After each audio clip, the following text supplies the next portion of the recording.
Hello, everyone, and welcome to some Tuesday sprints. I have had a very long few days. So, last time I sprinted with y'all, I was working to edit a vlog. I got it completely edited, and then I watched it back after sprints that night, started to upload it, and it did not upload until like Sunday.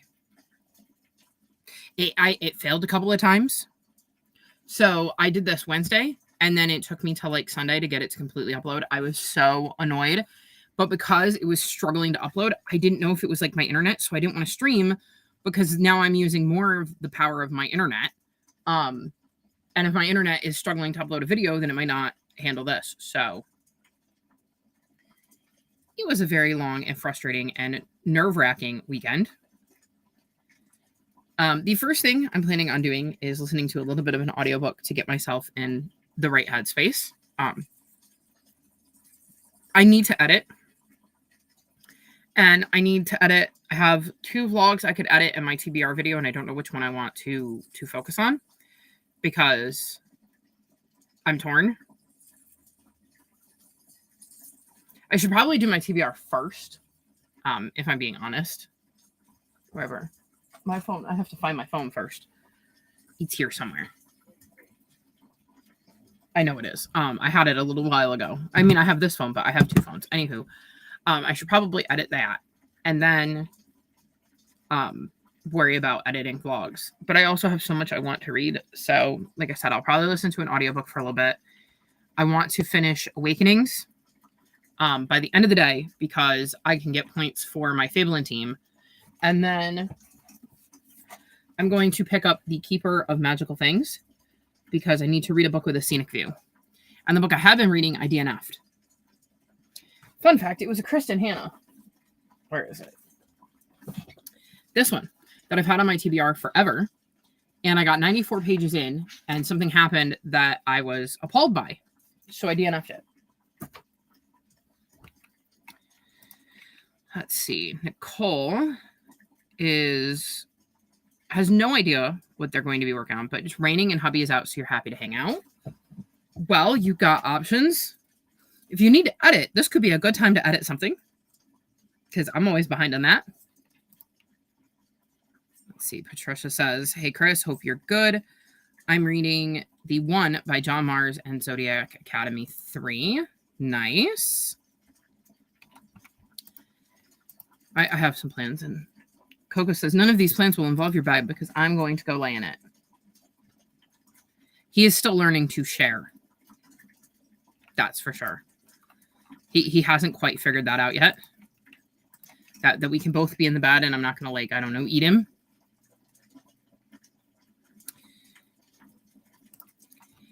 It really, really, truly has. Which is why the recommendations video for Bugsy's Journey Through Time took so long to go up. Because I had it edited, but I didn't want to try to upload it when I was trying to upload this other behemoth. It was a whole thing. Eventually I gave up. I think I did, and just tried it because I've had that happen before, but never quite as bad as that. So I'm like nervous because I have another, like, my vlogs this month are relatively long because I'm rolling for the pumpkin patch. And so that is adding minutes to my vlogs. And so now I'm nervous. So I think I want to do my TBR first. That way that one's up and out and I don't have to worry about it. Then I can worry about trying to get vlogs out. And I keep forgetting to film the pics for December's Queer Book Club, which I had wanted to go out in the beginning of October, and I just keep forgetting. So hopefully I can get that filmed at some point this week. You'll start with thumbnail and uploading a video. Nice. It seems like we all have a good plan. So let's kick off this first sprint so I can get motivated and moving. And I will see you all in 30.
How did we do? Let's see. Got to chapter 6. I think is where I left. Nope, I left off on 5. I was listening to the audiobook. So I got to page 38 of A Million to One. And in the next sprint, I'm going to edit my TBR. That is the plan. So I can get that out so that at least I don't have to worry about that one. It looks like y'all did a lot of chatting. Hello, Sue. You just did your role for Bugsy's game. We'll need to figure out what I'm going to read, starting with 11. Not sure what I'll read. Maybe finish Dr. Jekyll and Mr. Hyde. 11.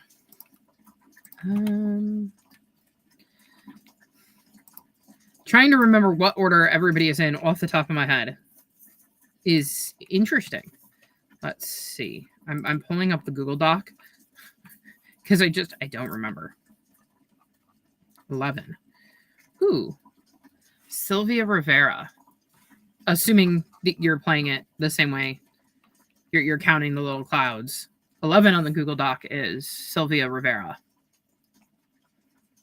I went with nonfiction for that one.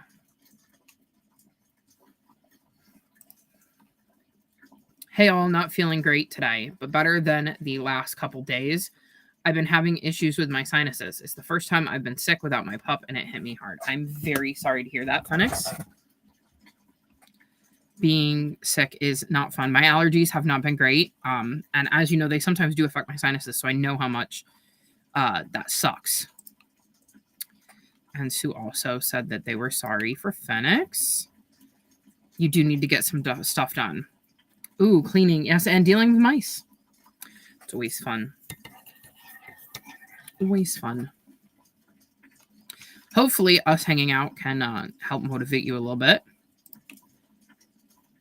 And Phoenix said thanks. And oh, you're glad for the company. So yeah, then sprinting today is working out for several of us. Got my thumbnail made and talked to my mom. Hi, Sue and Phoenix. Nice. I just have to edit. I don't want to, but I'm going to. You read to page 177 of...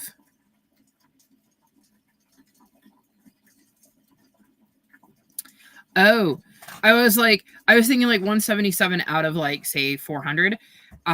No, that's Zodiac Academy 3. Okay, I caught up. And page 202 of the 1.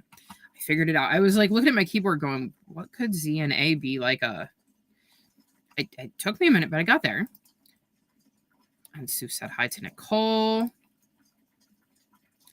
Almost finished vacuuming the living room. Nice. My dad vacuumed during that sprint. I was waiting for him to get done so I could go make some cocoa. You finished Dr. Jekyll this morning. Really interesting to see how it all unraveled. I don't think I've ever read that. I've read some retellings of it, but I've never actually read the original story. Sorry to hear that, Phoenix. Hope you feel better soon. Yes, agreed.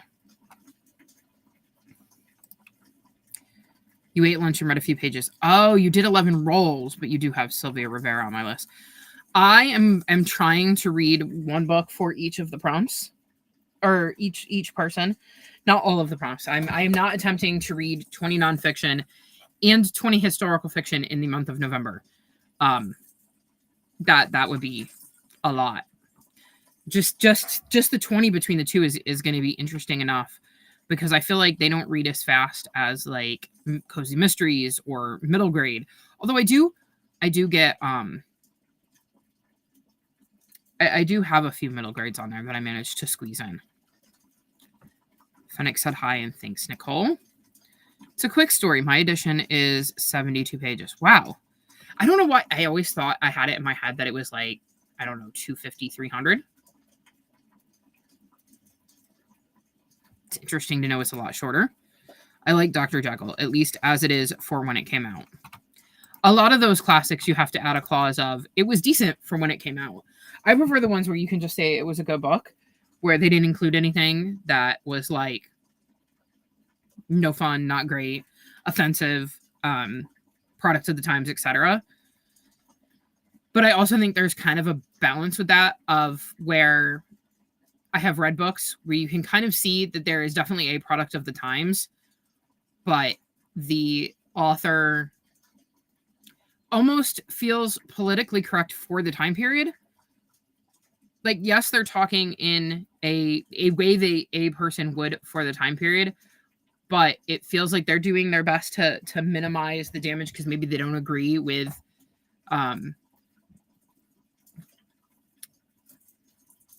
the way things were said.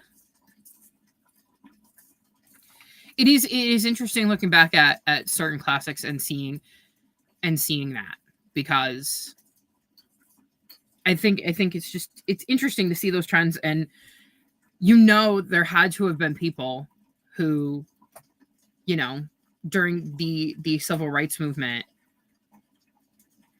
were part of the civil rights movement and didn't and were trying to change the way they talked about things and the language they used and the way they viewed things, just like you're seeing that in this day and age. And I'm sure there's always been, whatever generation you're in, you have the people who are looking at things differently. So it is just interesting when you can kind of see little hints of that in books, because like I think it's interesting being able to see like that the historical record of it when you look back at old difference of media from the back in the day. You agree, you definitely find the use of deformity problematic, so Frankenstein is better for that. Oh, classics. You never know what you're going to get with them. Like, that's my thing, is I prefer reading ones where people I trust have read them before and said, obviously they're product of the times, but they're not like super, super bad, where I'm going to get like angry, like really angry. You agree? They're doing the best that they had, or using common tropes that we know better now, and some were better then, but not everyone. Yes. Mm-hmm. I agree. I've definitely read, like, again, I've had hit or miss classics. Like, The Secret Garden is the one that I come back to a lot when I think of that, because there was a lot of things I really liked about that book, but there were also a lot of problematic things in that book, and it's such an interesting conundrum but there were things I really liked. So I've really liked reading like retellings that update them, because I think that is so interesting to take a lot of the good ideas from The Secret Garden, but redo it and make it less problematic. Kind of like this. So annoying. Like I don't remember a time when I came across a scene that was written and I DNF'd a book so quickly. Usually when I DNF books, I hem and haw. It's like, well, I'm not really into it, but maybe I'll keep reading.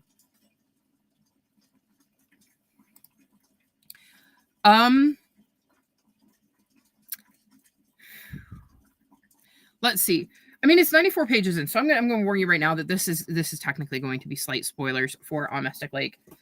We're following this woman named Annie, who sends her daughter to Europe for a semester.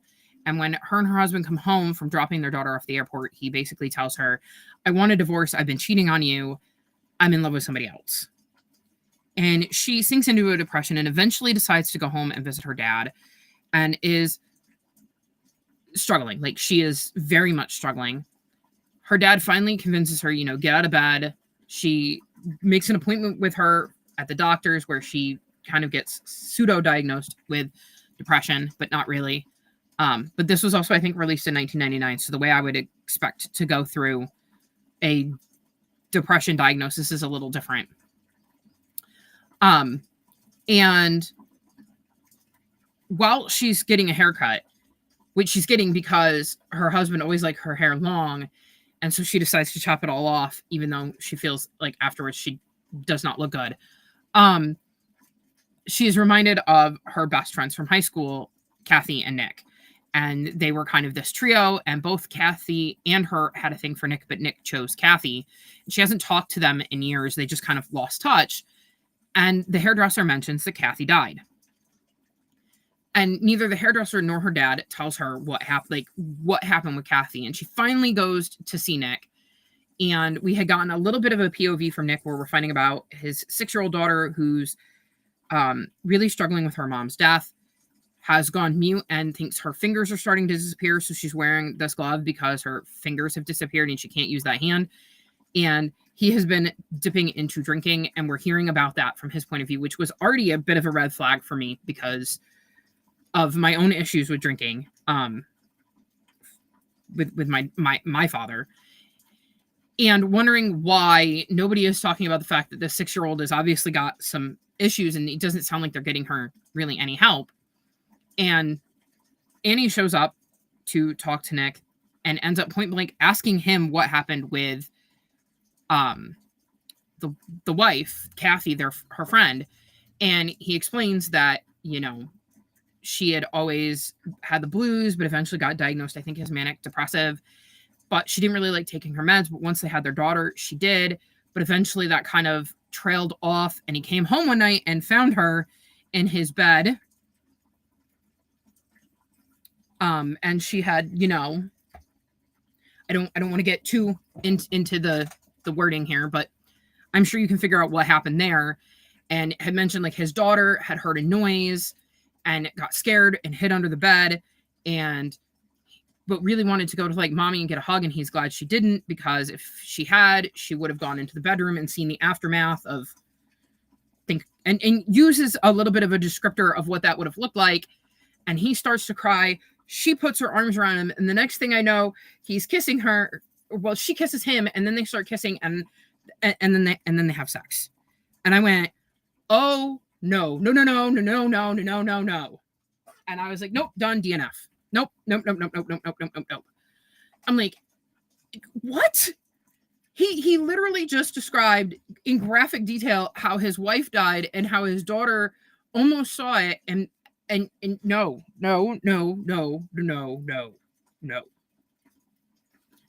So I got the feeling I wasn't going to enjoy the rest of the book or the rest of the relationship between these characters, and I'm really worried that she's going to end up taking the husband back, because the dad keeps saying he's going to come to his senses. So I'm worried that's going to be a thing. And I just, no. Well, I agree with what you're saying with The Secret Garden. It's one that actually led to me learning more about the time period and racism stuff. So in that way, I still see them as important. That is also fair. That is also a very, very fair point, that sometimes having those classics can open the discussion of why they're problematic and make you realize that, wait a minute, that's not okay. I think with classics, a big part of it revolves around the discussion. And I was lucky in that I had someone willing to discuss hard stuff openly with me as a kid. I think that is the big part. Is I'm glad I didn't read a lot of these classics as a kid, because I think I don't think I would have had the people around me to have those. And I'm not sure I had the life experience and the life view and situations that would have made me realize just how problematic they were. And I definitely think that I understand that more now as I'm older, and the privilege that I have just by being born white. And I don't know that I would have taken that in as a kid. I remember The Secret Garden being a big part of me understanding colonization. I think when taught correctly, they can be a very powerful tool. But I think it also absolutely needs to be acknowledged, like the problematic part. And if you're just going to hand a kid a book and not explain the problematic part, then I don't like that, especially if you're using it in a classroom setting. Disturbing is a very good word. Yes. Yeah. I could not believe we had just had an intimate discussion about his wife's death. And like less than 2 pages later, they were sleeping together.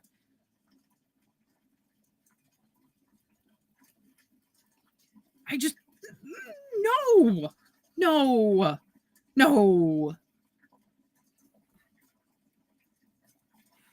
I couldn't do it. I'm like, I don't see how the book gets better from here. And at this point, I don't like Nick and I don't like Annie. Because, ew! Yes, classics need to be discussed with historical and authorial insight.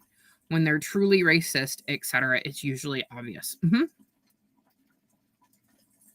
And I also think it is, up to the person.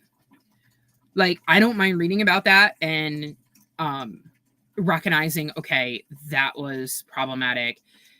We don't use that language. We shouldn't be using that language. It wasn't okay to use that. And it certainly isn't okay to use now, etc. But I can also understand the viewpoint of somebody who's like, I don't want to read that in my books, classic or not.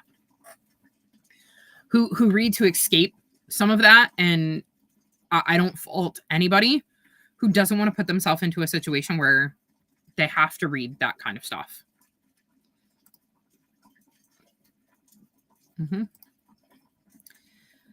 You find Kristin Hannah typically has problematic relationships featured in her book. I guess you can do something with that, but yeah, based on a few reviews that I peeked at, it does not sound like the book ends well, and a lot of people, there were enough vocal voices that were like, no, that I don't. And there was another book that she wrote around this time period that featured a kid who went through something traumatic and was mute and gets, rescued or fixed or whatever by the main character. And I'm assuming we're going to have the same with this. I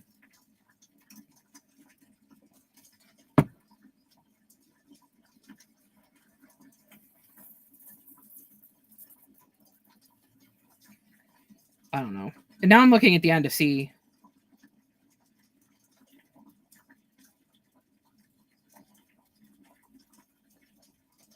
I have no idea. Just scanning it, but I can't. I don't really care. Yes, reading a problematic book, etc., really should be left up to the individual. Mm-hmm. It's why, like, I mentioned with Homegrown Magic that after I got done, I found out that one of the authors is Jewish, but a lot of people have talked about the fact that they see a lot of very anti-Semitic tropes and themes in the book. Like, the main character's name is Yael, which is a Hebrew name, and his last name, or their last name, is Klonik, and that translates to devil or demon or something like that. And their family is like they describe it as having their fingers in all sorts of pies and stuff. And it made a lot of Jewish people really uncomfortable. Whereas the Jewish author said, no, I was getting this inspiration, I think, from like Italian banking families. And I went, I don't know enough about this situation. This is not my wheelhouse. So, like, every time I bring it up, I'm like, I'm going to let people know that there is this controversy about it, because I have on one hand a Jewish author saying I was not being anti-Semitic. Like, that was not my intention. I'm Jewish. I wouldn't do that. And a bunch of Jewish readers saying that felt very anti-Semitic. And I'm like, I am not the right person to be asking about this. I've only ever read The Women by Kristin Hannah and wasn't a major fan. I think of her historical fiction, that is probably my least favorite. And I definitely think it has some issues, and I'm sure Nicole could tell us all about them, because I remember when Nicole was reading it and just the way you were reacting, Nicole, like, you had obviously found the issues. Agreed. It ought to be up to the individual. If used in a classroom or mandatory setting, the problematic elements better be discussed in full and clearly stated to be problematic. Yes, I totally agree. I feel like if we can clearly discuss problematic elements in classics, we better learn to spot them in our current entertainment. Mm-hmm. And I can tell you, like with my example of Homegrown Magic, I haven't seen tons of discussions with it other than what plays out in politics, which I think is wildly ridiculous in a lot of ways. Especially right now with it getting thrown around that, like, just it almost feeling like a thing that is being thrown around just to be said of, like, you're anti-Semitic, because it's like, if you say one bad thing about Israel or in any way say anything about what's happening in Palestine in a way that suggests you might be supporting the Palestinian people, you are anti-Semitic. So I'm like, no. I don't think that's true. I can sit here and say what happened on October 7th was awful and horrific and should not have happened. And then say, and Israel's response to that is awful and horrific and should not have happened. And shouldn't still be happening. And it's a genocide because I'm able to be sympathetic to multiple different groups of people at the same time. I also really, really don't like that they keep that they keep talking. Well, not they. Trump keeps saying that Chuck Schumer is Palestine now, or a Palestinian now, and not Jewish. And using it in a way where he's making it very clear he means it in a negative connotation, like he's using it as a slur, which really, really bugs me. I've read a lot by Kristen Hanna, but many years ago now. I've read a lot. I don't think I've really enjoyed anything that was like her contemporary or her romances or anything in that genre. I've enjoyed some historical fictions from her, and she definitely knows how to pull at my heartstrings. But I read stuff like this, and it makes me not want to pick up historical fictions because ew. I felt the same about another book recently. Lots of controversy surrounding the use of Brazilian slavery in the book, written by an American author. It was complicated. I opted out. I don't know. I would not have picked up Homegrown Magic had I known that going in. And like I said, I'm like, I'm not an authority. I don't know if it is actually anti-Semitic.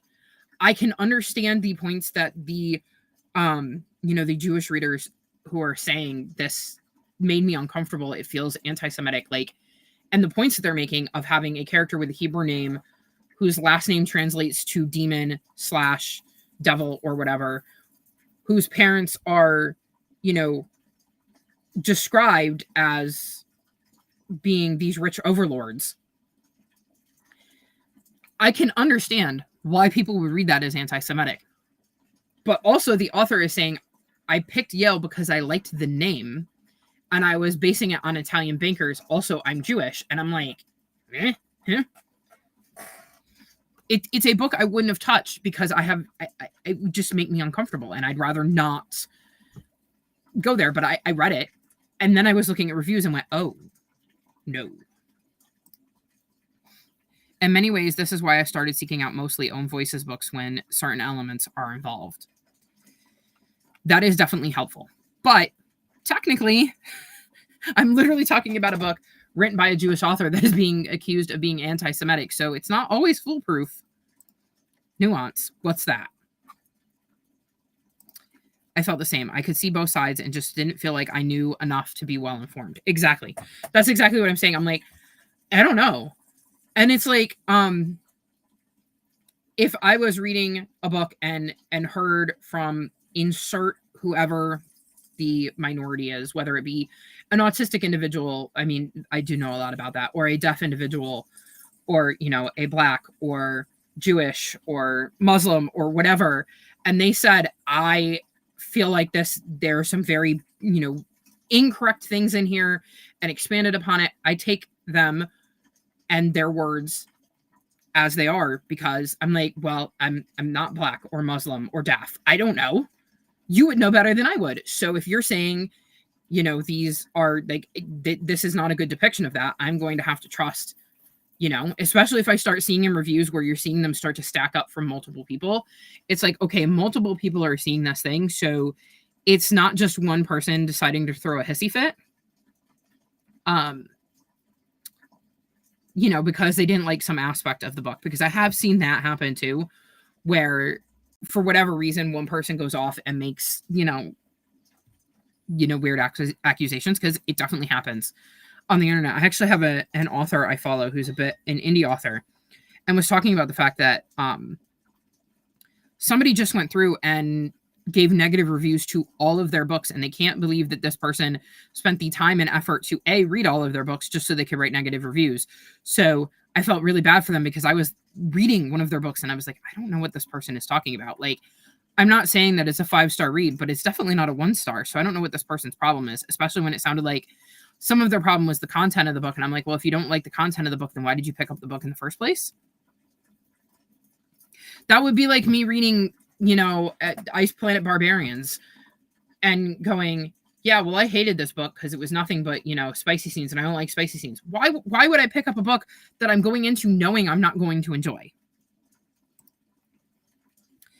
Not sure I've read any of her romances, romance not being my thing. Mostly her historical, and I can't actually remember her stuff now to comment. Which is fair. It's fair to go. I mean, I read them, but it's been so long, I don't have enough details to comment anymore on the content. Yep, never foolproof. I can think of many examples. This is also a good point.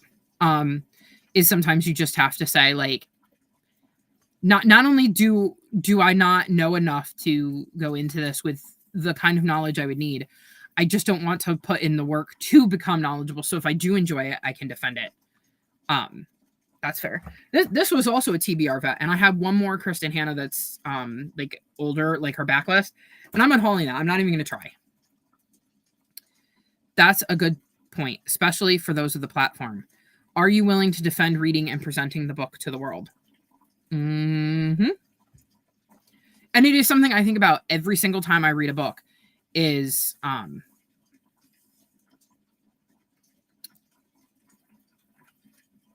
like going into it with the idea of I'm going to have to talk about this. I do think if a substantial enough group of individuals feel offended by a book, then there is something wrong with it. It's not just one or two people. That was my thought. And a lot of people were pointing out, well, not a lot of people. I saw at least one or two people pointing out that, is it internalized homophobia? Like I've seen that, where you can be queer and still be homophobic. They were arguing that just because she's Jewish doesn't mean she can't be anti-Semitic. And I went, based on my knowledge of other minority groups, that's also a fair point. For me, I've never read T.J. Klune's, what's the name of the book with the kids? The House on the Cerulean Sea. Actually, I'm not sure I've ever read a T.J. Klune. I have read The House on the Cerulean Sea multiple times. The sequel to The House on the Cerulean Sea. Under the Whispering Door.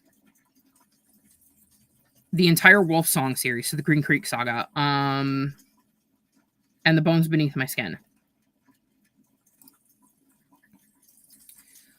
Also, it's the author's job to defend their work, and author of my book doesn't do interviews. That does not help.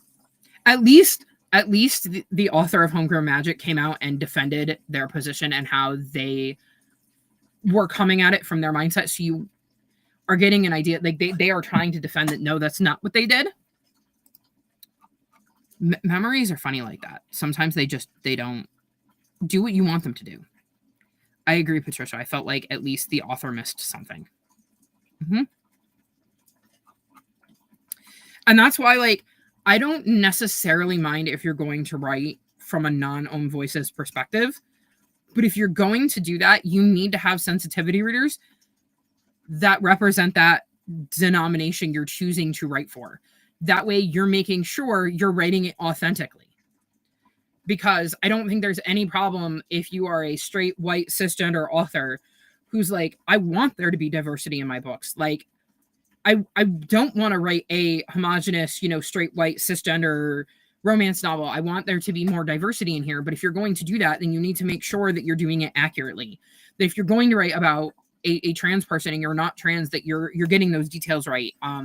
Or if you're going to have, a prominent black side character or the love interest is going to be black, then you need to make sure you're doing it justice and you're writing it correctly. Because I don't want to discourage, for instance, cisgender, straight, white people from writing more diversely, because I want to see more diversity in my books, but there is also the ability to make sure you're doing it accurately, which is the important part. And something I'd like to point out, when a group of people point it out and the author listens and honestly didn't understand what they'd done and learn from it, that's completely different. Exactly. I also agree with that, because sometimes, and again, this is from, coming from a place of being a very sheltered white person with privilege. as I got older, I encountered situations where I didn't realize that some of my behavior was not correct and was problematic. And when I saw it and was called out on it, I changed the behavior. Like, there is a really good example of this. My mom had a resident at work whose child, and I'm not going to say I know for sure, but they were assigned male at birth, and when they would come to see their mom, they used their assigned, like the name their mom gave them, and came in dressed as the gender they were assigned at birth, but were known outside of the nursing home and had a whole life where they had a female name and were dressed as a woman. And I definitely said certain things and used certain terminology that I wouldn't use now to describe this person because I didn't know any better. And I have definitely learned since then that, you know, you can grow because you don't know. And the growing part is the important part.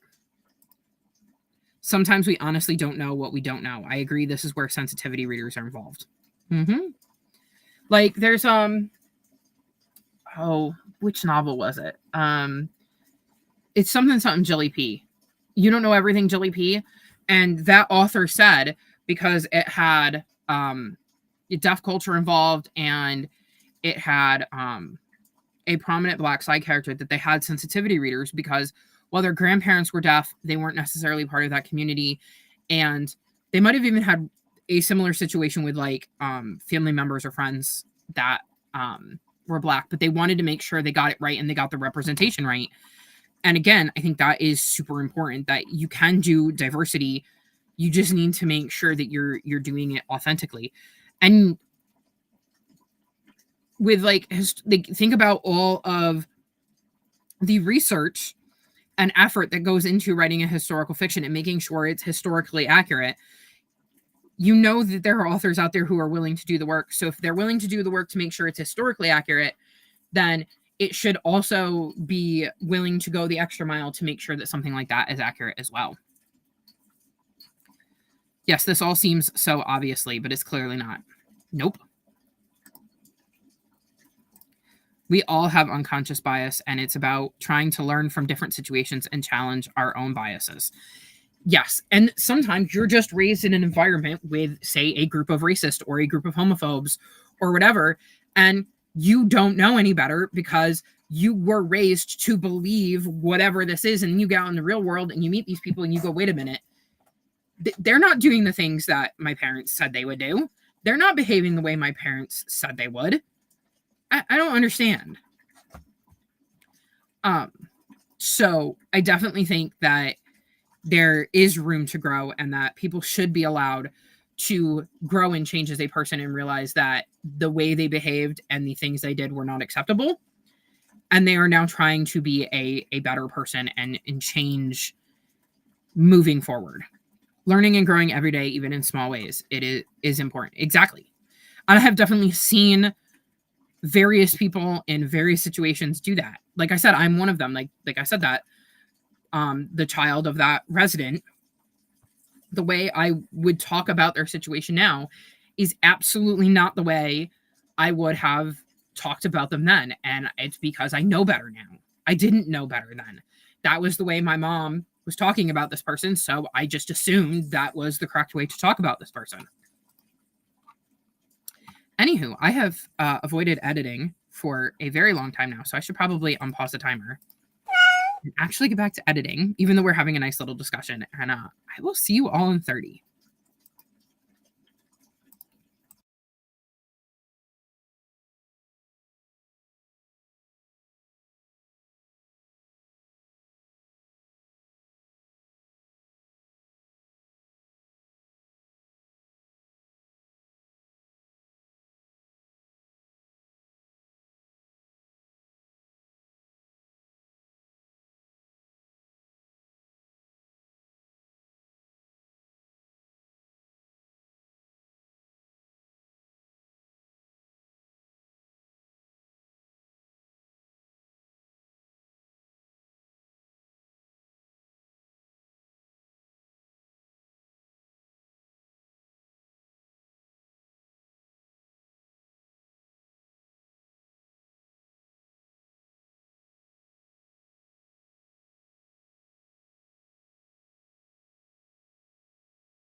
How did we do? I spent that whole sprint editing. Well, I spent part of that sprint editing, and now I'm trying to fix the strings on my hoodie because it was driving me nuts. I spent the very first part of that sprint cleaning up the puke that Bugsy decided to vomit into my bed. So that's how I started my sprint. And then I went to editing. And I would bet, based on how much time I have left to edit and the way TBR videos edit, that I should be able to finish that in the next sprint. I will say that TBR videos are the ones that sometimes seem the longest, but end up being the quickest because I'll go, well, I need to find this prompt. And it's like, nope, nope, nope, nope, nope, nope, nope, nope, nope, nope, nope. And sometimes it takes me 10 to 10 minutes to find a book that fits that particular prompt. And Nicole said, great chat from the last chatty bit. Fennec said, I love when we can have these sorts of discussions. And I said it was. And I love that we can talk about these serious things here from time to time. I wouldn't want to do it all the time because, like, I like being able to have some fun chats where we talk about, like, our cats or, you know, my very cute ghosty mugs or just, you know, whatever. But I do like that every once in a while we get to have a nice, serious chat. Happy time zone, my friends. I'm trying to make a dent in the will of the many by James Islington. That sounds like a decent plan. I read that because that's the first one, right? And I know if I want to read the second one, I'm just going to have to reread. I think it's going to be a trilogy. And I was like, well, maybe I'll just wait till the whole trilogy is out before I reread. And Sue said hello to Kelly. And Kelly did the hand pink waving. That's what I see on my end. And Mary has shown up. Hello, Mary. You're reading The Palace at the End of the Sea by Simon Tolkien and enjoying it. I'm happy you're enjoying your book, Mary. I know you went through a slew of not enjoying them. Finally got my video ready to upload. We'll do that and start reading Great Expectations during the next sprint. Nice. We're keeping my fingers crossed that when I go to upload this, it uploads easy. Wow, that was a fast sprint. I read to page 217 of Zodiac Academy 3. Very good progress, Patricia, and I agree, it was really fast. Especially considering I was doing editing. I was surprised. Because normally half an hour of editing feels like 3 hours. I read nothing but because a glance at the comments made me rewind to see what y'all were talking about. Yeah, we had a nice little serious discussion during the last chatty bit that went way longer than the normal 5 minutes that I do. You have a new puppy. There's a lot of cleanup involved in my life right now, too. You have a very, very cute new puppy. I loved getting to see your pup on sprints last night. Finished vacuuming the living room, including taking the couch apart, which meant having to re-vacuum the floor around it. Nice. Seems like a very productive sprint, Phoenix. You got to 49% of Jekyll and Hyde. Nice job, Sue. Also, my vacuum obviously needs attention, making doing more complicated, and I'm already worn out. My dad cleaned the vacuum this week. And he said, you would not believe what I washed out of it. It was bad. It definitely needed it. And we have some hellos to Mary and Kelly from Nicole. And Sue said hi to Mary. Cora is the sweetest. She definitely looked it. Like, when you brought her out on the sprints and she just laid her head down, I was over here going, oh, look at the puppy. I have not had a dog since I was 11. I've had cats since then, but dogs are great. I'm definitely an animal person, just in general. I mean, we feed the birds and the squirrels and the chipmunks, and if it wasn't for the fact that I'm pretty sure that, like, the landlord would not be happy, I would probably be trying to sneak food to the raccoons. But alas, we try not to feed the raccoons because we don't want to get in trouble, and then not be able to feed anybody. I also, at one point in time, had 9 hamsters. 9. And my cat Creamy at the time thought they were her babies. And we have some more of the pink hands, which are really cute. And I can now actually picture in my head when y'all type that, even though I can't see it on this end. Okay. Kitty meowed, and And I'm caught up on comments. So let's get into our next sprint and see if I can finish editing this video.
How do we do? I got my video edited.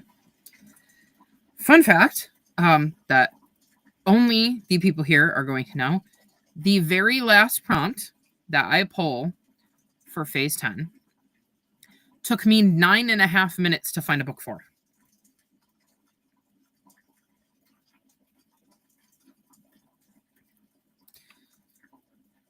You noticed all of your old Kristen Hannahs are in the unhaul boxes in the back room. They've been there for at least a year.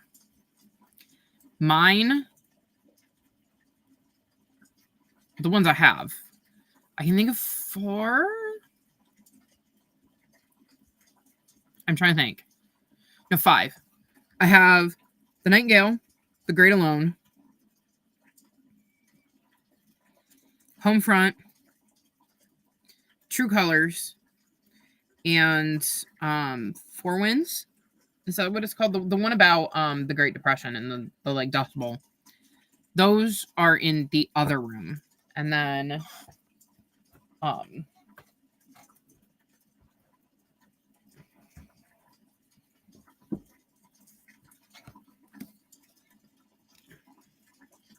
have the fancy version in with the sprayed edges in here. As I tried to put it back without knocking books on the floor, which is easier said than done. Or hurting other books. You are just going to be a pain in the butt, aren't you?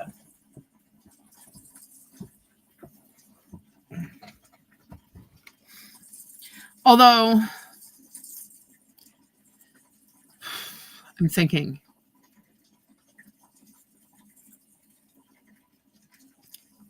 I can't picture myself rereading The Great Alone or Homefront. And I didn't love True Colors, so I could probably unhaul those because I can't picture myself rereading them. I could picture myself rereading The Nightingale down the line and possibly the one about the Dust Bowl. It's time to visit some little free libraries. You're not keeping anything other than what I'm excited to reread again someday, since I know I'll have more limited space at some point when I move. That makes a lot of sense. And yeah, teeny tiny town.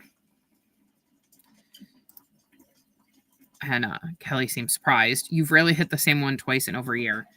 I would have to. Like, I have... So one, given my agoraphobia and my germ phobia, I really don't leave the house. But I have done like a little tour, and without going like at least half an hour away where I'm getting into like a major city where it's like difficult. So right near me. So like if I was like doing errands around town, let's look at it that way. I could easily go to, let's see, I think 1, 2, 3, 4, 5, 6, 7, 8, 9, 10, 11, 12, 13, 14. I think there's a new one, so that's 15. Let's see, go over this way. 16. Because there's a new one here too. 17, 18, 19, 20. And that was assuming I could talk my mom into doing a little free library. Nope, 21. I thought of another one. That's not including my own little free library. That's right out there. So 21. But that's assuming I could convince my mom to take like 45 minutes to do the loop, which we don't do. And also, like I said, I don't leave the house. Like, I don't think I've in total maybe left the house a dozen times this year. I actually ordered like a cheap utility cart type thing that was on sale that I'm hoping I can put books in. So like on nice days, I can put that outside so that people have more options if they swing by. Although I'm not in a huge traffic area. I don't live anywhere near as as a tiny area as Phoenix does, but I am definitely not in a high traffic, big location. I'm still pretty small. just not anywhere near as small as Phoenix. You only keep that, which I think I'll read again, so I always have a hefty number to donate. I do, and I don't. There are some I keep for sentimental reasons. There are some I keep because I know I will reference them in videos, and it's always good to have a copy. And I don't keep books I don't love, or that I didn't love when I read, which is why I'm like, I kept the Kristen Hanna because I was collecting the Kristen Hannas. And now that I realize that I'm not going to need to keep all of them, I should probably unhaul the few that I just don't see myself rereading. I followed you. Hello, Christina. How are you today? Remember to hydrate, feed thyself, save progress, laundry, take meds, stretch, and show some love to the like button. Also, make sure you sub and ring that bell so you hopefully get notified. And Sue is saying hi to Christina. You grabbed yourself some food and are taking a break. We'll see what you're feeling up to in a little bit. Still not feeling great, so I'm trying not to push it. Definitely don't overdo it. That will only make you feel worse in the long run. You're at 66%. Nice job, Sue. Awesome. That's very exciting. I'm glad you did not have problems uploading like I did. You read to page 247 of Zodiac Academy 3. Hopefully you're loving it, Patricia. You forgot it's Tuesday and have another live stream I'm supposed to be attending. So far, chat times aren't overlapping. Well, we'll see if that continues. Hopefully. I know the next sprint is going to be a dinner sprint for me, so it'll be an hour. You got to page 129 of 684 in The Will of the Many and fed both cats, the dog, and the puppy. I'm sure you have some very happy pets then. We actually got so low on dry food that one morning we had one flavor left and a bunch of them weren't happy about it, so they got to have wet. We don't do wet too often because 13 cats, that would be a lot of money spent on wet food, but they do get it every once in a while as a treat, and they were like overjoyed. Oh, I bet you that's super cute. Is your older dog excited to have a friend to play with? You're in Houston. There are some benefits to living in the fourth largest city in the country. Yes, there are. I would imagine that if you live in a city the size of Houston, that it would be really easy to go an entire year without visiting the same little free library twice, and also not having to, drive hours away to do so. I will say, I just thought of this. We have been known to drive like 20, 30 minutes away. And we did this because there's like 5 that are kind of grouped right near each other. So we've done that one too. But like, I'm not leaving the house. Show.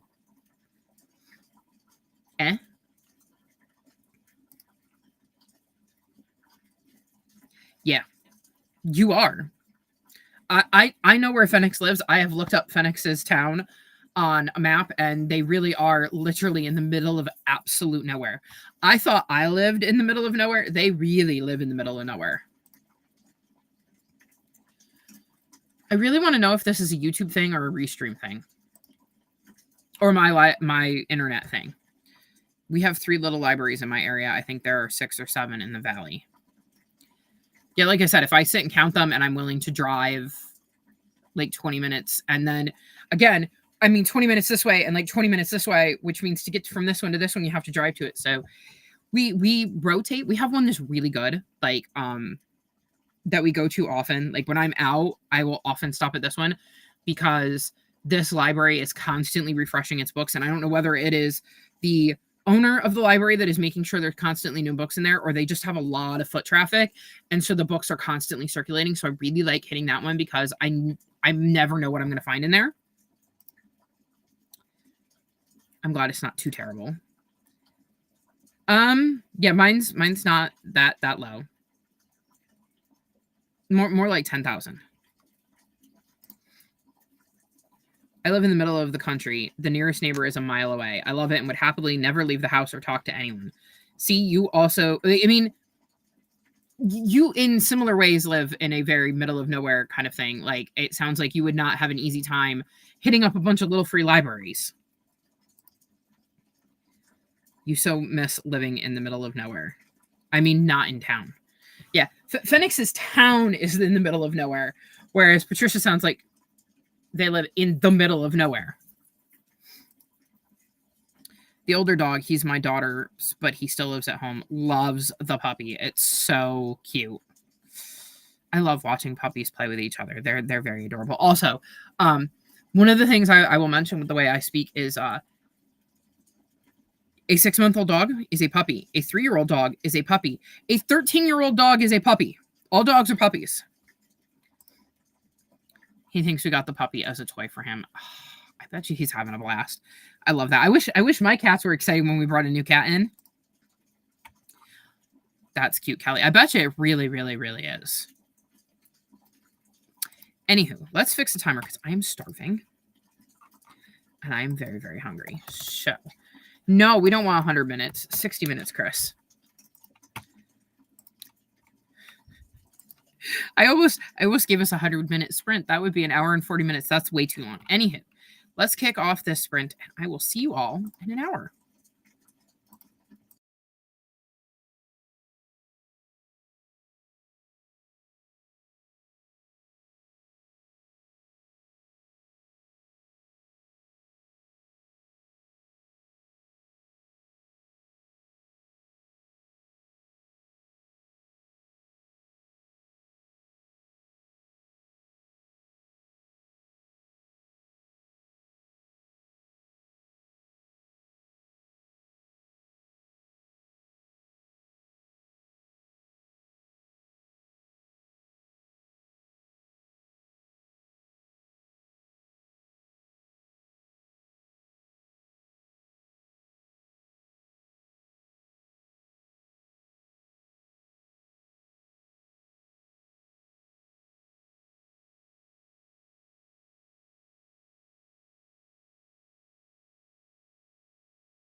How did we do?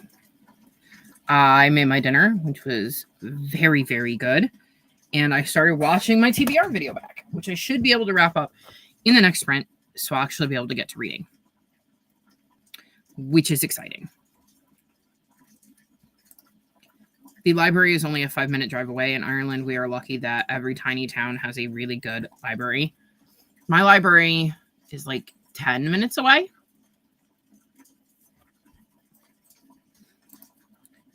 You agree that all dogs are puppies? They are.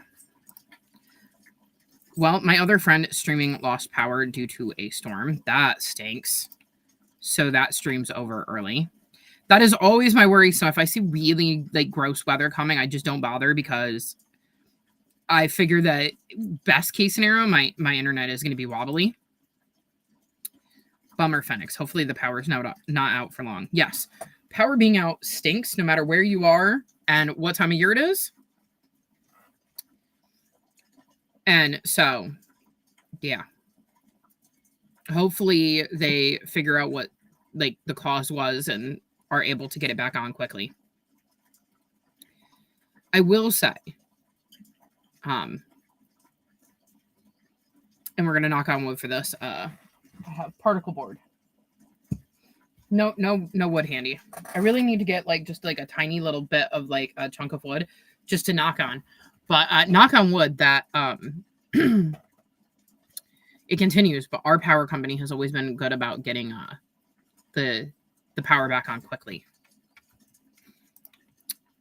I read to page 286 of Zodiac Academy 3 and page 253 of the 1. Very good progress, Patricia. Made it to page 139 of 684 and watched a TBR video. They're my true weakness.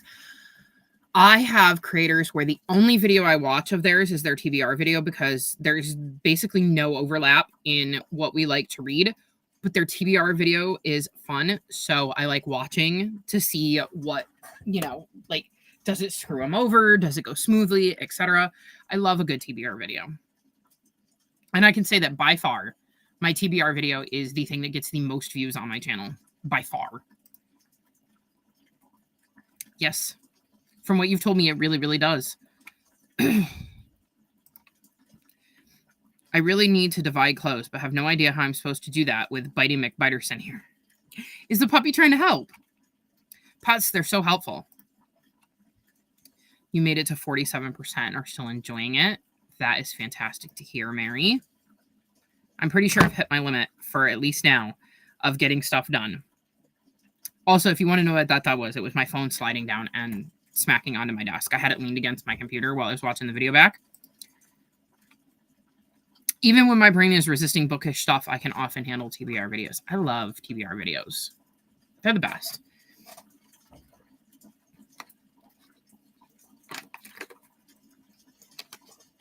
I love playing mine too. It's a lot of fun. I think a lot of fun. And I also opened the mail while I was out there. I got my Night Watch pin from Patters, who plays Blood on the Clock Tower. And I don't remember the charity, but the proceeds were going to a charity. So I was really excited to get a Clock Tower themed pin. I got to add it to my my pin board up there. Busy sprint. My daughter wanted to go to the store for me, so I made out a list for her and Zelled her the money, took the trash to the curb, and got my Amazon order put away. I got to 70G in my book. I don't know if that's 70 pages or 70%. But it does sound like a very busy sprint soon. I made dinner. I opened my mail. I put my hot chocolate away because I had gotten some. I made my dinner. I ate my dinner. So a busy-ish sprint? Yeah, I was looking at that going, is that supposed to be a P or a percentage? I figured it was one or t'other. I now think of you every time I play Phase 10, which is often at least once a week. I miss playing Phase 10. I haven't played Phase 10 like with somebody else in years. Years and years and years. Right, Bugs? Come on. You can say hi to the people. Come on. Go. It's a bug. Bugsy would like you all to know that he is hosting a readathon in the month of November that is all about reading nonfiction and historical fiction books. Yes. It was all his idea. He just, used me and Omi to facilitate it and spread it to the people. Which is why I've got one kitty who is definitely getting a year-long readathon next year, and 4 other kitties that might get seasonal ones. Because me and Omi just want to do all of the readathons.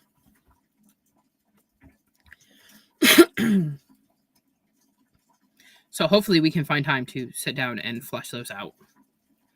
Because we have all of these ideas.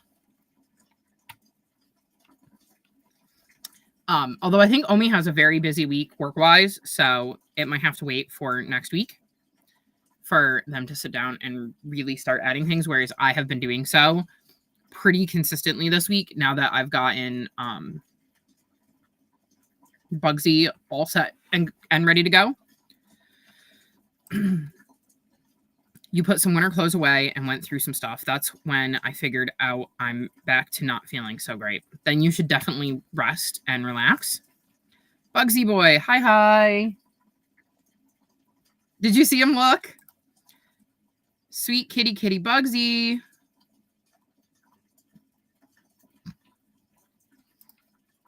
Thank you for having such a good idea, Bugsy boy. Oh, that time he didn't look. Sue says, hi, Bugsy. No, he's busy cleaning the base of his tail. I wish I had the capacity for readathons in any way, planning or participating. One of the things me and Omi are talking about doing, Phoenix, is kind of setting up a private live, because I tend to think better like this and interact better like this when I'm brainstorming, because my brain is working a million miles a minute. And having like a planning session with Omi so that I can converse in the way that works best for my brain flow, and they can hear all of my ideas. And you are more than welcome to come hang out with us and chime in if and when you feel up to it, or just chill with us so that you have somebody to hang out with and, have us on as background noise. You can pretend we're like in the other room working on the readathon while you're doing, the vacuuming or whatever. I know you just did it today, but you get what I mean. He is very cute, to Buggy Boy. I love that. One of the good things about the fact that I'm blocking my FaceTime board is that y'all get more of the bed. And yes, he's busy. He's taking a bath. Sneaking sprints planning sesh. I could give that a shot. Yeah, that's essentially what it would be. Me and Phoenix have done that before, where like we both just needed to like hang out, and I did not have the spoons to do something like this, so I did like an unlisted stream where we just hung out and conversed, because this is the best way I converse. I'm far better like this when I can just flow, because again, my brain moves way faster than I can like write stuff down. And he's left us, which means I think we should probably get back to sprinting. So let's unpause the timer. I'm going to go watch my TBR video, and I will see you all in half an hour.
I am back. Thank you for being patient.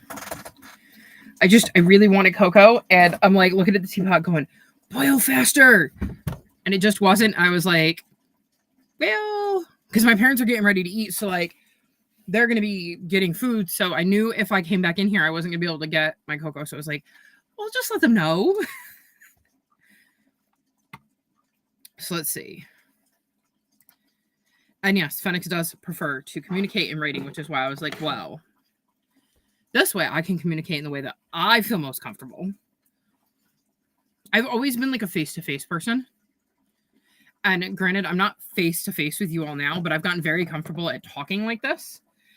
Oh, this is not who I want when I have a hot mug of cocoa in front of me. Okay, Gremlin. Come on. So, yeah. Hello, you got home from work late and just finished dinner. Well, I'm glad you could squeak in and say hi at least. Are you going to be working on anything? You're making dinner, broccoli, Spanish rice, and plant-based chicken. I had plant-based chicken nuggets, Impossible nuggets, for lunch. You just got home from work. You're hoping to finish Voices from Beyond by Simon R. Green, a series reread I'm enjoying. That's always fun. I will give you all a sneak peek. One of the prompts I've tossed around in my head for Series-a-thon, because we're definitely going to keep some of them, but we're going to swap some of them out, is to catch up on a series where you need to do or would like to do a reread, because I have so many series that I'm like, to keep going in the series, I would need to do a reread, or like Nevermore. When the new book came out, I wanted to do a read. I just like reading that series. So I thought that could be an interesting prompt for Series-a-thon. Also, you can tell that I commented on my phone because my name is actually attached. You decided to make yourself cozy. You want to read, but not sure if I can focus that well, so I might end up watching something. That is fair. Very fair. And here's Phoenix's Chris impression. Mary got to 53% and is still going strong. And Phoenix's Chris impression cracked Mary up. And Phoenix said, great job to Mary. Cielo, don't play with it. That's my hairbrush. You don't need to play with that. Said, great job to Mary on accomplishing what she managed to read. And Mary said, you too on your Chris impression. What did I say about stepping on the computer, Gremlin? No. You've got a moto kit. I've got a Cielo wanting all of my attention right now. Ugh. Use a Gremlin. You know that, right?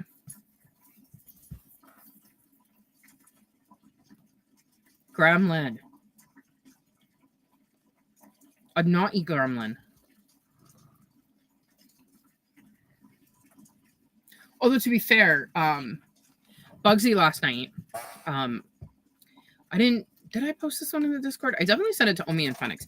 I sent a picture of Bugsy curled up in my lap last night, and Rocky came in and he was making biscuits on like my hip, and Bugsy kept trying to swat him in the face because he didn't want to share.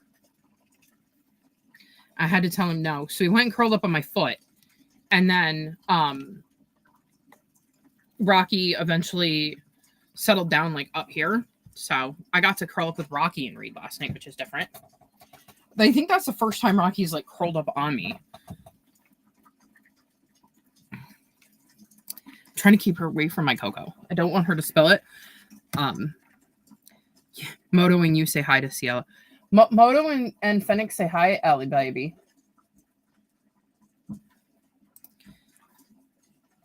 I mean, you saw I had my hands full. I couldn't do much of anything. It is very hard when you have a kitty who says you will pay attention. Anywho, I'm going to be reading in this next sprint, which is a novelty. So we'll see everybody in 30.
How did we do?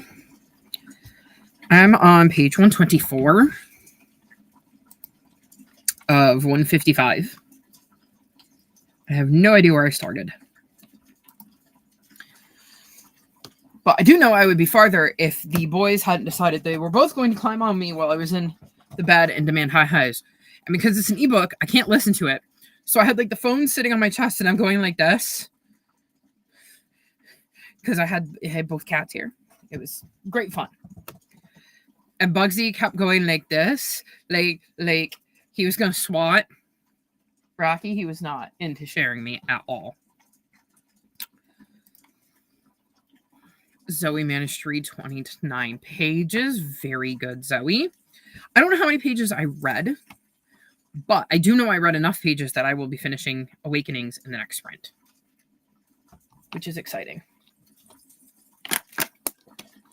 And then I'm going to get to switch to this. The question is, do I buy the audiobook? Because I do not think that I have access to it any other way. Let me just see.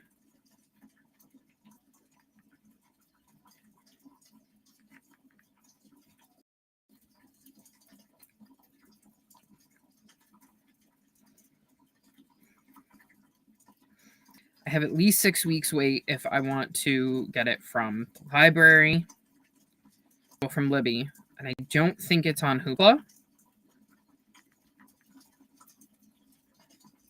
Nope. I do think it'd be worth a credit, though, which would be nice.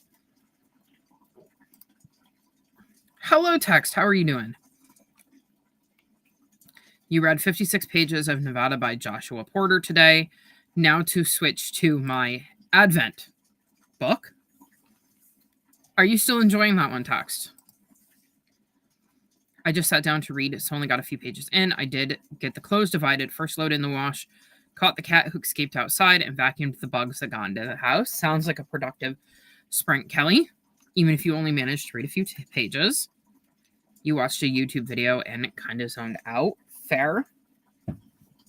My go-to YouTube videos that are not book content right now are Blood on the Clock Tower. I am not into Sims because of the sale. I think that's infecting my enjoyment of watching Sims content. So when I need to chill out and shut my brain off, well,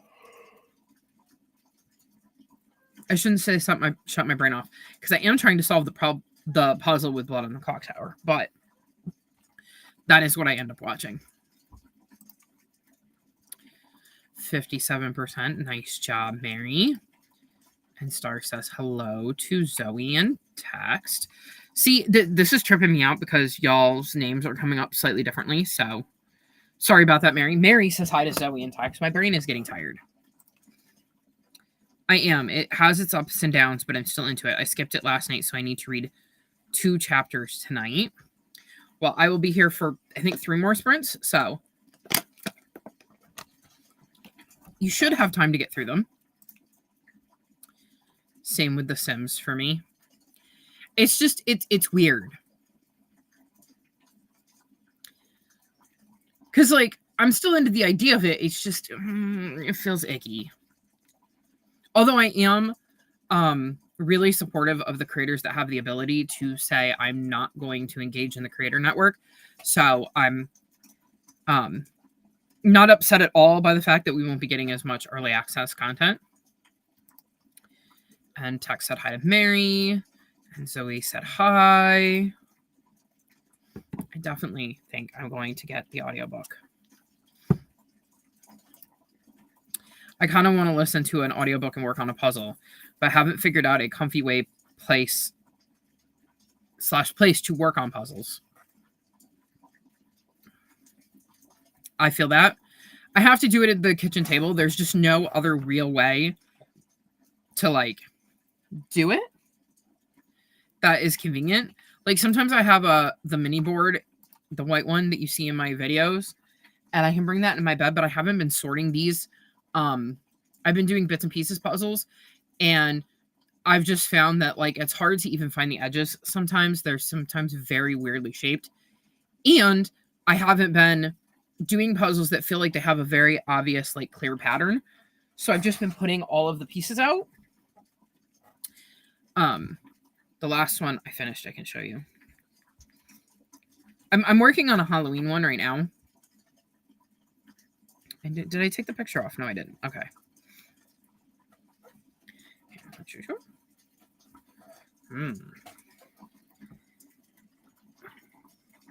The kitty is glowing, but that is the last one. There we go. That is the last one I finished. But this was only 500. Now I'm doing an 1,000-piece puzzle. So it's going to take me longer. I had book club earlier tonight. I'm peopled out. That is fair. YouTube named me 2892. Yeah, we all, like, there was a while back where we all had numbers, and I changed mine and set mine to just Chris Corner. And Texas, oh no. With a laughing while crying emoji. I have one tabletop on 2 bookshelves pushed together, which is a bit high for a normal chair. I have my table and I sit on a cat litter container, an empty one,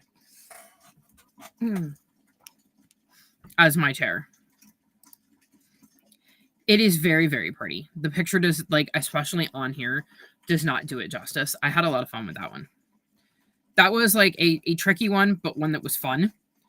The one I'm doing now is got birds dressed up in Halloween costumes. And I'm having fun with it, but I just realized that unlike this one that's like horizontal, this one is going to be long vertically. So I have pieces in the wrong, like the edge pieces in the wrong spot. So I need to put them around, and I'd hope to finish it on Halloween, but I'm not even like 10% into it yet. So that's not happening. It's just not. No matter how much I might want it to. Anywho, we should get back to reading or being productive in other ways, and I will see you all in 30.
How did we do?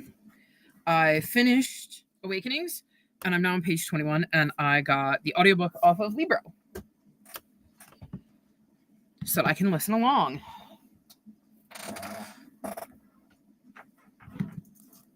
Because I was definitely noticing during Awakenings that I was having struggle like concentrating on words.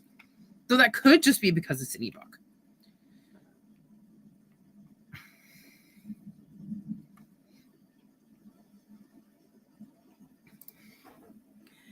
It gives me a bit more storage space. I keep my puzzles and games on them as well as like my crafty books and stuff. It is a very interesting and unique way of doing it. I like that.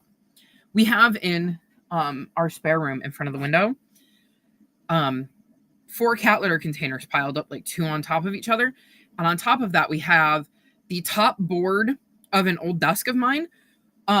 Bits of it were falling apart, but there were certain boards, like chunks of it that were in perfect condition. And there was like this really high top piece.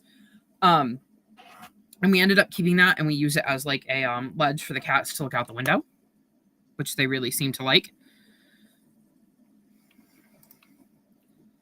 Hi text, Zoe ate dinner and saw my daughter off. We walked up and got the mail outside. It's still in the 80s outside. It is currently freezing here. It is 40, so not quite freezing. Although, based on what I've seen, all of us are doing better than Jamaica. My thoughts are with everybody in Jamaica and all of the islands near Jamaica and in the path of this hurricane, because I have been watching that and it's scary, y'all. And Tex said hi to Sue. Zoe read 35 pages, a very productive sprint. You read your 2 Advent chapters and read a few more pages of a Halloween novella. Nice job, Text. Feeling restless, but not really up to doing anything. That is also fair. It's currently 34 outside. You're colder than I am. But I think our high tomorrow is in like the mid-50s. And I wouldn't be surprised if yours was higher. Oops, you were muted for some reason. I made it to page 154 of 648. Are you enjoying it so far? It's 49 here. It definitely seems like for a bunch of us that we live in areas where those late fall, early winter temperatures are starting to kick in. Yes, this would be the perfect perch for the window if he could get to that window. We have definitely done that. We've done that several times where we've had an old, like, reuse something like that. Like, when we had all of the kitties outside, we used to have 8 cat litter containers stacked. And we had this old, like, it was like a tabletop, like a bar table type thing. And the legs had been scratched up by the cats and the screws had eventually come loose. But there was nothing wrong, again, with the tabletop. And we had set on top of there to have an extra table outside. It was 96 degrees today. That sounds miserable. But hopefully you're enjoying it. It's crazy. I agree about Jamaica. I've been watching that just horrified. Absolutely horrified, and praying that everybody stays safe and sending, all sorts of, good thoughts to them. I'd say dry thoughts, but there's probably not a single person who is dry. Well, they might be dry, but like there's not a single area in Jamaica that's dry right now. I'm just hoping that like whatever damage they think is going to happen, they've overestimated and it actually ends up being less than, because my goodness gracious, it's scary. I can't even imagine, because it's not like, even in the States when you're on the coast, like where do you go? You're in an island in the middle of the ocean. Where do you flee to? I'm so intrigued and can't wait to see where it's going. I remember that, like, from my memories of that, although it's been a while since I've read that one. And I will say that I definitely need to reread it, but I remember enjoying it. I need to reread that, and what is it called? It's by Robert Jackson Bennett. His new series. I read the first one. Got the second one. I actually got both of them from Aardvark for like $9, and they're like the pretty printed hardcover. The only thing is they have the Aardvark logo on them, and I'm like, shrug. I don't really care. And I bought the second one, but I'm like, I know I need to reread the first one, so I'm like, maybe I'll just wait for the third one to come out. I have definitely, one of the things I did really well this year was continue my series. If not, like I haven't binged too many, so I haven't like sat down over a weekend and read them. But I have read them. So like if I were to reread the first book this month, I would read book 2 in November and then book 3 in December. So like everything was still fresh and I was really enjoying that. It's forecasted to drop into the teens in the early morning hours tomorrow. Brr. But like positive, because I'd much rather be cold. Yes, The Tainted Cup. All I could think of is The Shadow of the Leviathan. And I don't even know if that's a book. I don't know where I came up with that or what that's from. But all my brain was going, The Shadow of the Leviathan. Okay.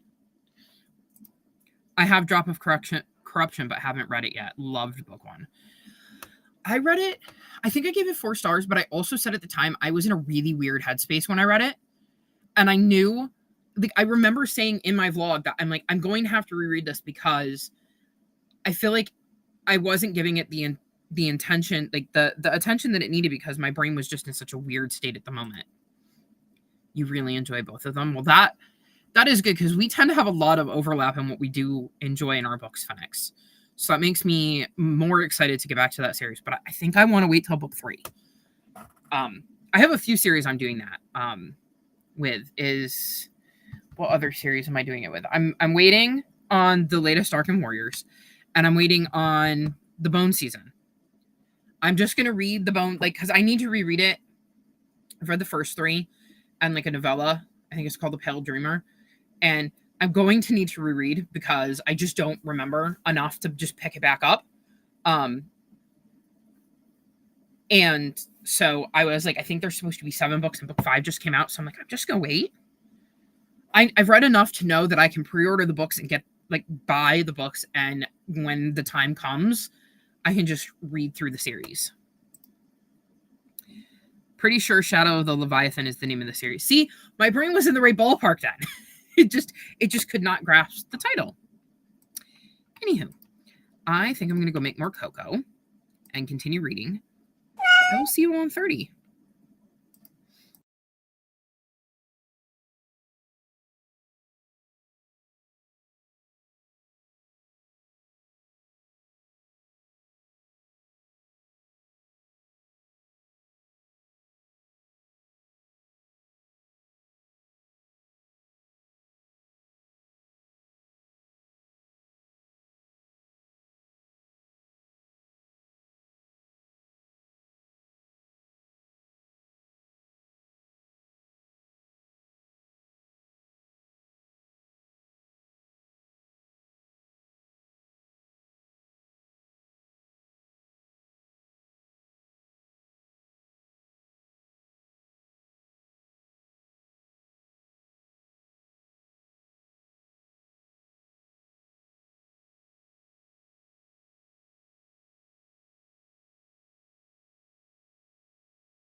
How did we do?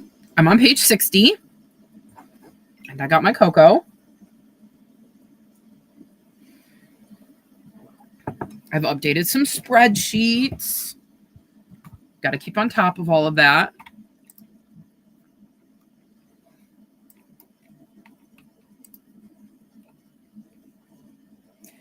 And I got to say hi to Porky. We don't want to wake him up. You read 23 pages of horror on Halloween. I'm switching to The Mind of a Bee now. Well, that's probably quite the switch. I get the feeling that those two books are nothing alike.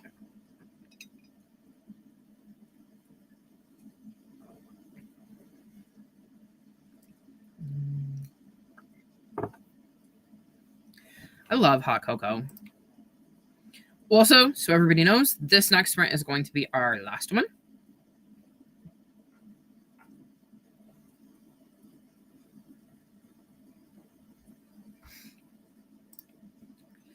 $30 pages. I have 12 pages left. Sounds like you'll finish in the last sprint then. I can't concentrate. It's exhausting having a puppy. I think I'll just head to bed. Thank you for the sprint. Well, thank you for joining us, Kelly. I'm sorry you couldn't concentrate, but I think that puppy is definitely going to be worth it. So maybe tomorrow you'll be able to join us on sprints and have a little bit more concentration, because I am, y'all, planning on sprinting tomorrow, despite it being Wednesday and despite me having wrestling. I am planning to sprint tomorrow because I need to focus, because I need to not have to roll over everything, and the less I have to roll over, the happier I'm going to be. That is not fun. So it's not hitting the mark then. You got to 81%. Nice job, Sue. And Fennec said night to Kelly.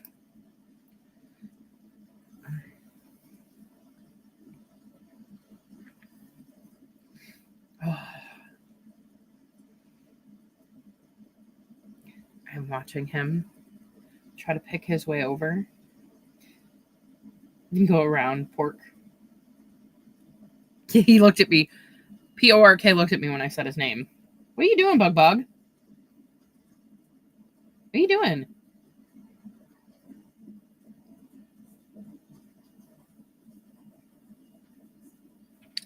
You coming over? Hang on, let me unplug my phone. Come on. Say, here I am. Here I am.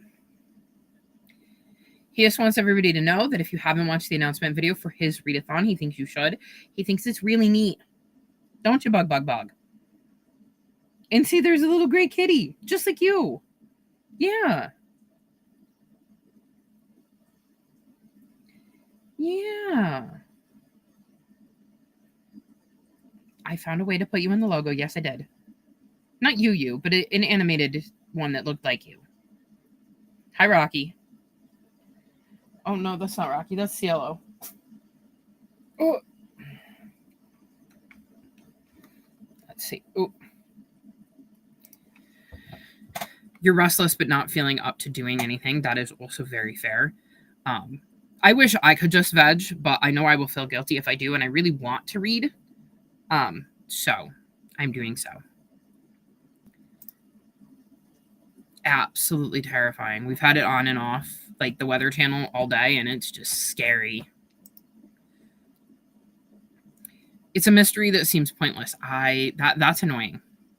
I don't mind it quite as much if I'm reading like a cozy mystery series and I'm attached to the characters, if they have a mystery that I'm not super interested in. But if I'm reading like a standalone mystery, the mystery needs to hook me. Hi, Gremlin. Thanks, Chris. Enjoyed the company. Well, thank you for joining us tonight, Mary. Plus, it's a 5-book novella series by different authors. And I can't get any of the other books if I wanted to. That is always frustrating. I have a few series on my series tracker that are at the very bottom of the list, because I have them. I think I've shown off my series tracker before, but I have it so at the top of the series I'm continuing in 2025, like when I do the 5 series I plan to continue or catch up on, that video, then I go into all of the series that are completely out. And then it's series who had a book come out in 2025, series with 2024, and then 2023. And then all the way down at the very bottom is a section for series who I can't get the next book. I don't have access without buying it, and I don't want to buy it right now. So I can't continue the series at the moment, but I'm open to continuing the series at a future date. And that is frustrating. He did indeed come to say hi, and now he's back there.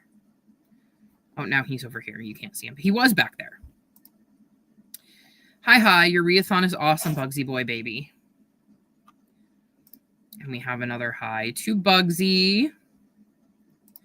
The rest of the series are unavailable anywhere. So let me get this straight. There are 5 books. You said the 5 books in this series, and there is 0 way for anybody on the planet except maybe the authors to read the other 4. How does that make any sense?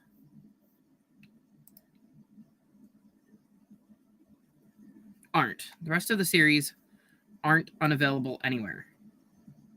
I'm very confused. There's too many negatives here.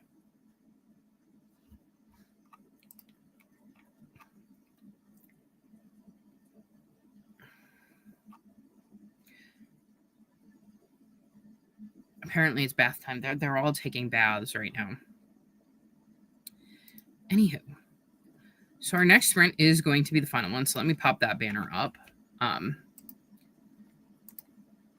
And I'm going to be reading The Keeper of Magical Things. Can I get past page 100? That is the question. We're going to find out. So let me kick this sprint off, and I will see you all in 30.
How did we do?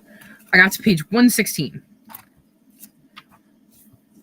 After I end sprints, I will probably finish this chapter. And then put this up for, well, I should say the rest of today, but that's only like 26 minutes. I'll probably read more of it before bed.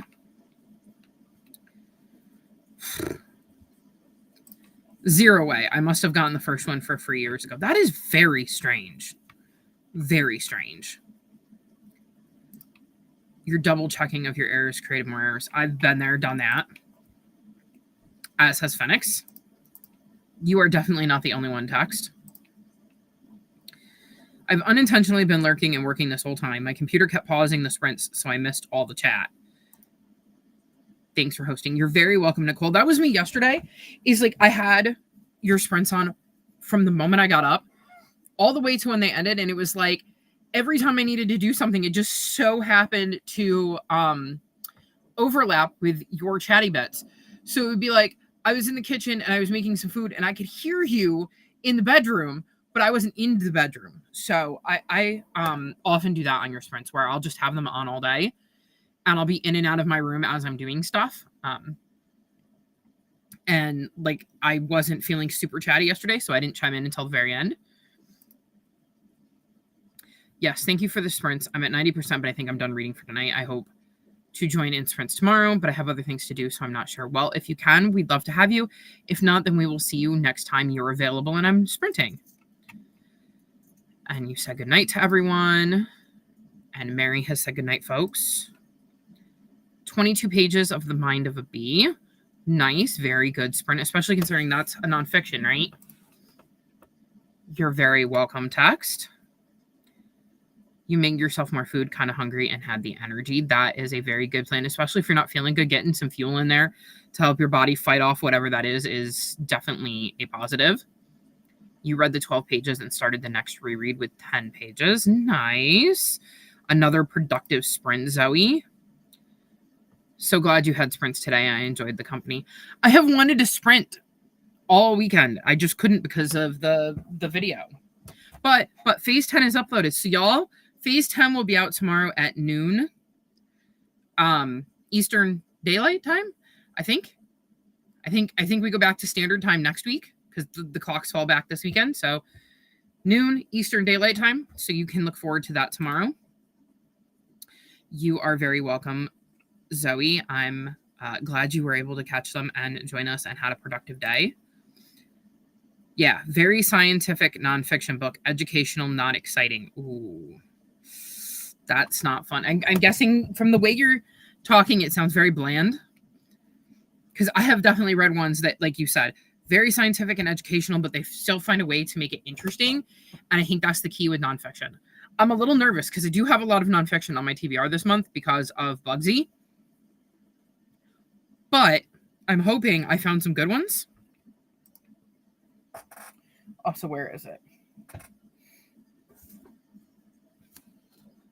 If you ever want to read a good book about dinosaurs. I mean, I also am Bugsy's rec for Steve Irwin's prompt of, I think it was Steve. Yeah, Steve's read a book about animals. I recommended a dinosaur book there too. I don't know if y'all know this, but I really love reading about dinosaurs. So I also have, I think it's down here. Can I get it out without destroying things? Is this one? No, that's the Wild Robot. Yeah. I'm starting a collection of picture books. And that's Buffalo Fluffalo. Ugh.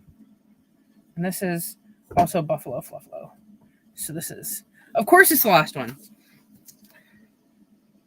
If you want a cute picture book about dinosaurs, this one. Really cute.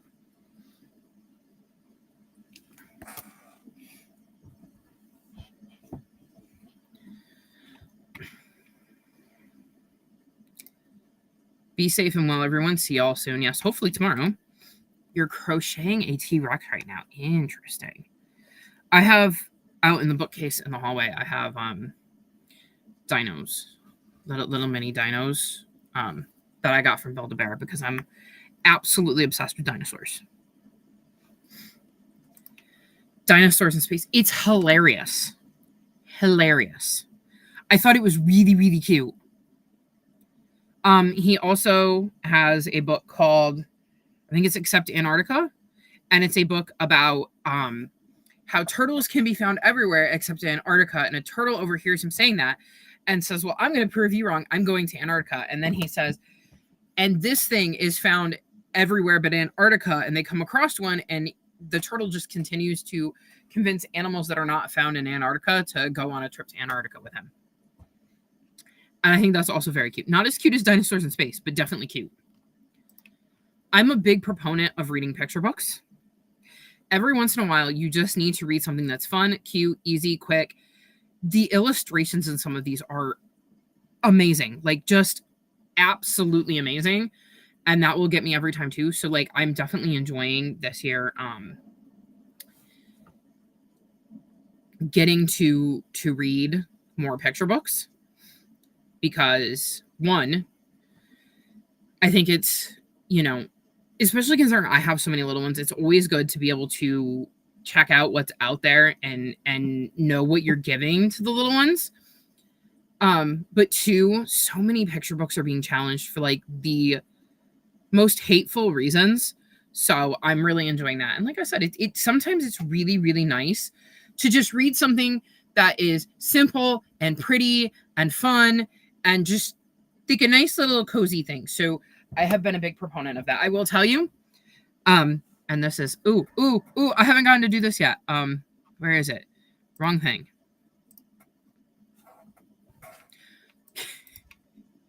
I'm going to have to tell them about this after, but the readathon we're designing that's going to be a year-long readathon next year is going to be a bingo board.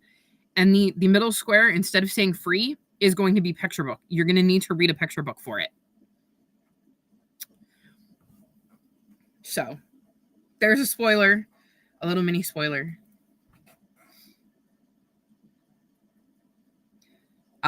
So I thought that was quite interesting as a prompt, because I feel like the free space is fun, but like this is almost like having a free space reading a picture book. And it's especially good if you're taking the picture book out of the library, because that's keeping it in circulation, getting its views up, etc. Me too. I think it's such a neat idea. Because again, like the free space is there, but like now I'm giving you an incentive to read something, but it's not like it's going to be hard, because picture books, they don't take long to read. Like most picture books are not like super intensive reads. So this way, like I said, you're reading something that will hopefully, you know, have some aspect of fun to it, and be an easy, simple read, while also getting to see what the options are out there for little ones, whether you have them in your life or not. And, you know, maybe you pick up a picture book at a thrift store or at like a used bookstore, and you read it for the readathon, and then you can donate it to a little free library in your area by passing that picture book on to kids and getting it back into the hands of little ones. Like, to me, it's such a cool idea. And Phoenix, you know what one I'm talking about, because I told you an idea I came up for with a prompt today. So think about that in context with picture books and why I'm so excited about this prompt. You love the picture book middle square. Me too. I thought it was nice. Anywho, I'm going to wrap things up here and stop the spoiler alert. Thank you all for joining me today. I feel like I accomplished quite a lot that I definitely wouldn't have gotten done if y'all hadn't been here cheering me on and keeping me company. And yeah, hopefully everything will work out, and I will be back here tomorrow to sprint again and get some more editing done. The bane of my life, but that is the plan. Have a good rest of your evening, and I will see you all next time.